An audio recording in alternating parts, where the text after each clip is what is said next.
Daily. Taste the Daily.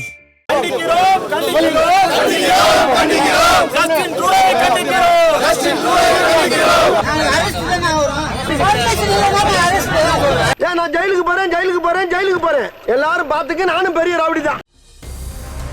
அனுமதியின்றி திடீர் போராட்டம் என தகவல் வந்ததும் 50 போலீஸ் அரக்க பறக்க அலர்ட் மோடில் காத்திருக்க வெறும் 11 பேர் மட்டுமே வந்து நடத்திய காமெடி கண்டன போராட்டம் தான் இது.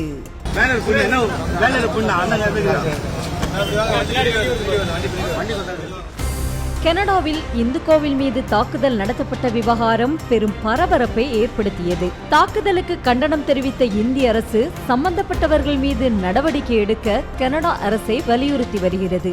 இந்த நிலையில் கனடாவில் இந்து கோவில் தாக்கப்பட்டதற்கு கண்டனம் தெரிவிப்பதாக சென்னையில் கூடிய போராளி குரூப் தான் இது.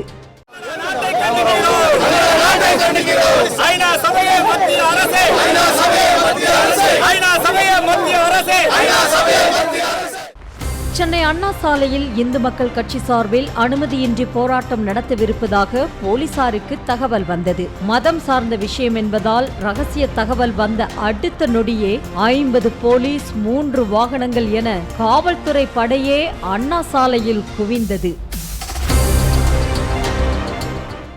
மிகப்பெரிய போராட்டம் என நினைத்து போலீஸ் காத்து கொண்டிருக்க போலீசாரின் எதிர்பார்ப்புக்கு ஏமாற்றம் அளித்து வெறும் 11 பேர் மட்டுமே வந்தனர். இந்து மக்கள் கட்சி தலைவர் அர்ஜுன் சம்பத் தலைமையில் 11 பேர் மட்டுமே வந்து பதாகையுடன் நிற்க போலீசாருக்கு ஒரே ஷாக் தான். வந்து இறங்கியதுமே போலீஸ் போர்ஸ் இந்து மக்கள் கட்சியினரை சுற்றி வளைக்க 4 கோஷம் போட்டுட்டு அவர்களே போலீஸ் வாகனத்தை நோக்கி சென்று வாண்டட் அரெஸ்ட் ஆகினர்.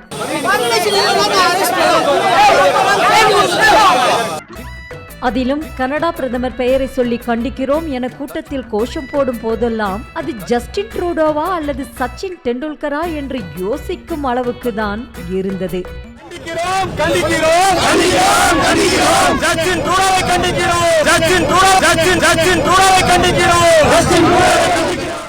போராட்டத்திற்கு வந்தவர்களை விட போலீஸ் எண்ணிக்கை அதிகமாக இருக்க பின்னர் கோஷம் போட்டவர்களை கைது செய்து வேனில் ஏற்றி சென்றனர்.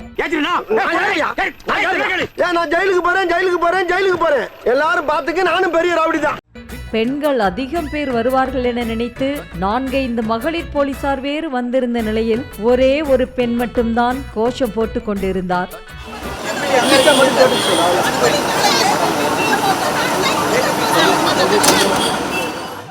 வேறு வழியில்லாமல் ஒரு பெண்ணுக்காக தனி வேன் போட்டு போலீஸ் பாதுகாப்புடன் ஏற்றி சென்றது சிரிப்பைத்தான் வரவழைத்தது. பொழுதுபோக்கிற்காக கனடாவிற்கு எதிராக இந்து மக்கள் கட்சியினர் நடத்திய இந்த போராட்டம் கடைசியில் காமெடியில் தான் முடிந்தது. விளம்பர மோகத்திற்காக பதாகையை தூக்கி கொண்டு போராட்டம் நடத்த வந்த இந்து மக்கள் கட்சியினரால் போலீசாரின் நேரம்தான் வேஸ்ட்.